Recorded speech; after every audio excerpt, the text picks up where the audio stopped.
I still got a little over one full day to prepare for the bad weather before it arrives, and it may seem like there's kind of a long to-do list, though. But tonight, we focus on just a few simple things that you don't want to overlook. Our Aaron Jones hearing from experts on how to best protect your pipes and your heating system.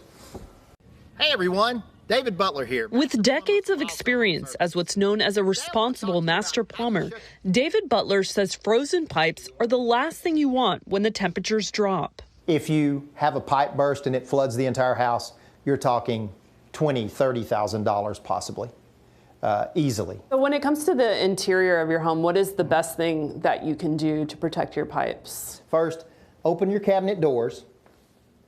That allows the heat from the room to get in underneath where the pipes are. And second, one of the most important things you can do is turn your faucet on to a trickle. And as you can notice on this one, it's a single lever faucet, so we want the hot and the cold running at the same time. He says faucets located on exterior walls inside the home are the ones you should focus on. You can't leave outside faucets dripping, only inside faucets. And one other important thing, if you're going to leave, don't leave your faucet dripping. Butler says to cover your outdoor faucets, and if you have a pool, keep your pump running 24 hours a day.